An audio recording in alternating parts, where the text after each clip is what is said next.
बिस्मिल्लाहिर्रहमानिर्रहीम। Students, previous lecture में हमने डिस्कस किया था स्टैटिक एरे को। आज के भी जो हम प्रोग्राम देखेंगे उसमें हम स्टैटिक एरे को ही डिस्कस करेंगे और स्टैटिक एरे में हम कंप्यूट करेंगे सम ऑफ एलिमेंट्स। जो स्टैटिक एरे का डाटा होगा, इंटीजर टाइप का हम एरे बनाएंगे। हम दो तरह से इसको देखेंगे, विदाउट लूप देखेंगे और विद लूप इसको देखेंगे कि अब विदाउट लूप हम अगर कोड करेंगे तो वो किस तरीके से होगा और अगर विद लूप हम कोड करेंगे तो किस तरीके से होगा। तो हम प्रोग्राम की तरफ मूव करते हैं जिसमें हम स्टैटिक एरे डिक्लेयर करेंगे।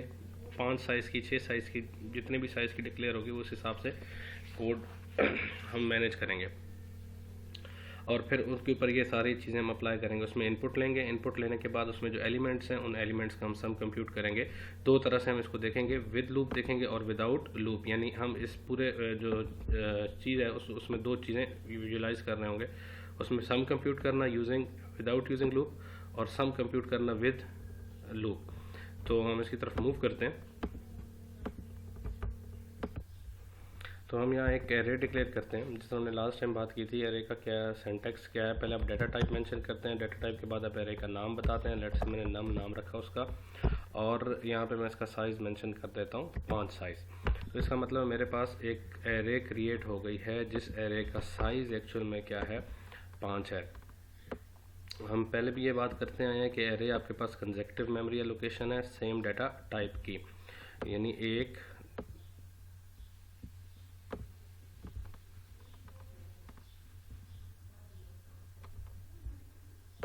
कुछ इस तरीके से। और एरे का जो नाम होता है ये एक कांस्टेंट पॉइंटर है जो कि पहले इंडेक्स को पॉइंट आउट कर रहा होता है। और हम कहते हैं अगर ये एड्रेस A12 है तो नेक्स्ट वन आपके पास A16 होगा, फिर उससे नेक्स्ट आपके पास A20 होगा। इंटीजर के केस में 4-4 बाइट का फ़र्क आएगा, A20, A24 और A28।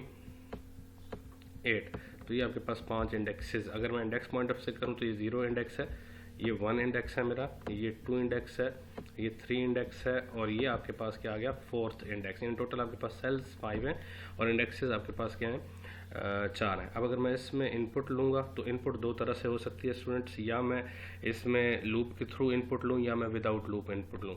तो मैं इसमें विदाउट लूप पहले इनपुट लेता हूँ कि इनपुट विदाउट लूप कैसे ली जाएगी।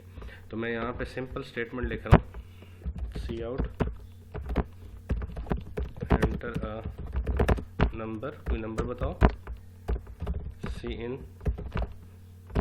0। अब ये मैंने यहाँ पे सबस्क्रिप्ट ऑपरेटर के अंदर 0 इंडेक्स प्रोवाइड किया।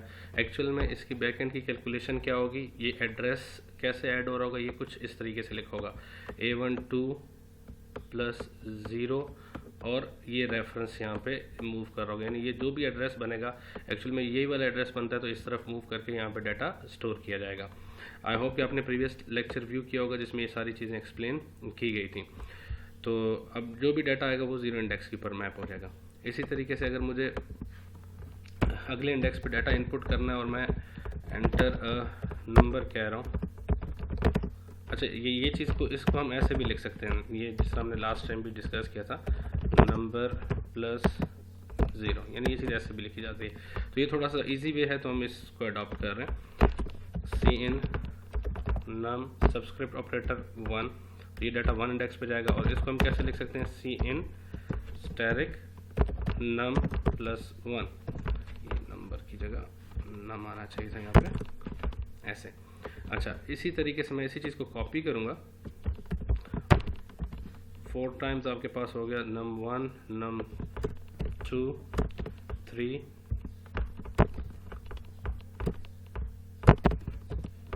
और 4।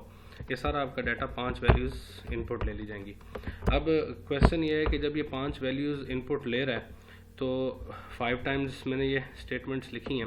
स्टूडेंट्स, अगर ये एरे का साइज़ 10 या 20 या 30 होगा तो फिर मुझे यही स्टेटमेंट 10, 30, अगर 30 होगा तो मुझे 60 स्टेटमेंट्स लिखनी पड़ेंगी, क्योंकि 5 के लिए मैं कितनी स्टेटमेंट्स लिख रहा हूँ, 1 2 3 4 5 6 7 8 9 एंड 10 स्टेटमेंट्स लिखी जा रही हैं। तो बेहतर क्या है कि मैं इस पूरी एक स्टेटमेंट को किसी लूप में अप्लाई कर देता। खैर अब मैंने लूप नहीं यहाँ पे यूज़ किया, विदाउट लूप किया, तो लूप के ज़रिए भी हम देखते हैं कि लूप के ज़रिए किस तरीके से हम इसको सॉल्व करेंगे। अच्छा, अब हमने क्या बात की थी कि हमने डाटा इनपुट लेने के बाद डाटा का सम कंप्यूट करना था।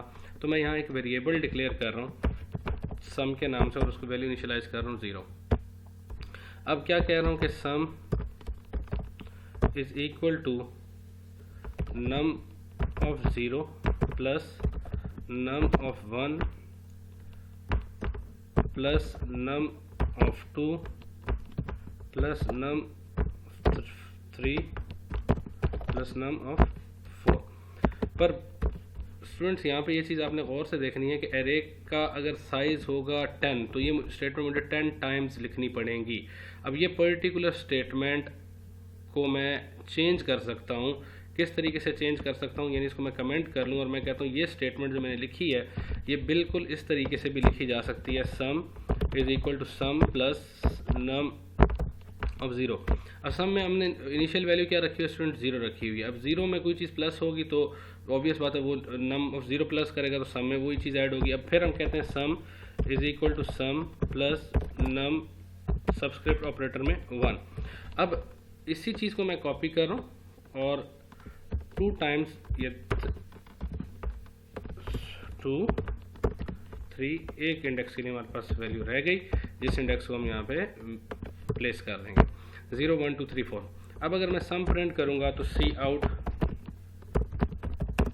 सम इक्वल्स टू सम और एंडल और सिस्टम पॉज, ये हमारे पास यहाँ पे स्टेटमेंट पॉज हो गई। अब हम इसको रन करते हैं, देखते हैं इसकी आउटपुट क्या आ रही होगी। ये जो नंबर दिया जा रहा है 0 इंडेक्स पे 5 6 3 2 1 और सम जो है इसको एड अप करके आपके पास जो सम आ रहा है वो यहाँ पे शो किया जा रहा है। अब स्टूडेंट्स अगर मैं यहाँ तो मैंने 5 साइज़ की एरे बनाई है तो मेरा कोड ठीक ठाक लेंथी हो गया, तो मैं इस पूरे कोड को चेंज कर सकता हूँ। कैसे चेंज किया जा सकता है, देखें ये 0 है, ये 1 है, 2 3 4। तो अगर आप एक चीज़ देखें तो हर दफ़ा जो वैल्यू है वो एक इंक्रीज़ कर रही है। यानी पहली दफ़ा 0 इंडेक्स पे तो मैं कोई एक वेरिएबल यूज़ कर लेता हूँ, इस चीज़ को ख़त्म करता हूँ ऐसे, और उस वेरिएबल को मैं कहता हूँ जी वो वेरिएबल है मेरे पास i। या कोई भी आप वेरिएबल रख सकते हैं, for int i equal to 0, i is less than 5 और i प्लस प्लस। अब ये वैल्यूज़ आपके पास अब यूज़ हो रही होंगी कुछ ऐसे, num equals to num plus this, num equals to this, num of i, यानी पहली दफ़ा पूरी की पूरी आपके पास एरे फिल हो जाएगी। अब पहली दफ़ा i की वैल्यू क्या होगी स्टूडेंट्स, i की वैल्यू कहाँ से स्टार्ट हो रही है, i की वैल्यू 0 होगी तो वो 0 इंडेक्स पे वैल्यू इनपुट लेगा, i की वैल्यू 1 होगी तो वो 1 इंडेक्स पे इनपुट लेगा, 2 3 4 5 i की वैल्यू होगी तो लूप से बाहर आ जाएगा। इसी तरीके से अगर हमारे पास नीचे की स्टेटमेंट देखी जाए तो ये जो स्टेटमेंट मैंने कमेंट लिखी है इसको मैं लूप में नहीं लिख सकता, ये जो स्टेटमेंट है ये मैं लूप में लिख सकता हूँ, ठीक है। तो मैं इस चीज़ को प्रेफर करूँगा और लूप कैसे लगाऊंगा मैं, वही loop for int i equal to 0, i is less than 5, i plus plus, और यहाँ जो मैंने स्टेटमेंट लिखी थी इसकी जगह मैं क्या लिख दूंगा, सम इज इक्वल टू, चूँकि एक ही स्टेटमेंट मैंने लिखनी है इसके अंदर तो मैं कर्ली ब्रैकेट का इस्तेमाल नहीं कर रहा। अब ये स्टेटमेंट इस लूप को देखें और इस लूप को देखें, दोनों में कोई फ़र्क नहीं है। अगर मैं ये स्टेटमेंट एक अलग लूप में लिखने की बजाय इसी स्टेटमेंट को मैं कॉपी करके यहाँ पे प्लेस कर दूँ तो मुझे फिर इस लूप को इस्तेमाल करने की ज़रूरत नहीं पड़ेगी, मतलब ये वाला लूप भी मेरा ख़त्म हो जाएगा। अब देखें लूप पहले जो स्टेटमेंट हमने लिखी थी वो कितना लेंथी कोड हो गया था और लूप ने उस हमारे पूरे के पूरे कोड को कितना रिड्यूस कर दिया, यानी हमने बिल्कुल थोड़ा बहुत सिंपल सा हमारा कोड हो गया। अब है क्या कि जब मैं वैल्यूज़ इनपुट करूँगा साथ साथ उन वैल्यूज़ का क्या हो रहा होगा, सम भी कंप्यूट हो रहा होगा। जब मैंने वैल्यूज़ इनपुट की यानी पहली वैल्यू 5 एंटर कर दी तो सम का जो वेरिएबल है उसमें इनिशियल वैल्यू 0 पड़ी हुई थी, 0 प्लस 5 आंसर क्या आ गया 5। दूसरी वैल्यू मैंने 2 एंटर कर दी, वो यहाँ पे मूव हुई, 5 प्लस 2 आंसर क्या आ गया 7 एंड सो ऑन। अब मैं इसको एग्जीक्यूट करता हूँ, रन करता हूँ, देखते हैं इसकी आउटपुट क्या आ रही होगी। तो लेट्स से मैं यहाँ वैल्यू दे रहा हूँ 5 2 1 0 2, तो सम इक्वल्स टू 10, तो आपके पास जो वैल्यू कंप्यूट हो रही है वो ये आ रही है। तो आपने देखा कि सेम प्रोग्राम को मैं कितने तरीक़ों से सॉल्व कर सकता हूँ। तो प्रेफर क्या है, जब आप एरे इस्तेमाल कर रहे हैं, ये इसका एक एडवांटेज भी है कि आपका कोड रिड्यूस हो जाता है इसके अंदर कंजेक्टिव मेमोरी होने की वजह से। आई होप आपको ये बात समझ आ गई होगी।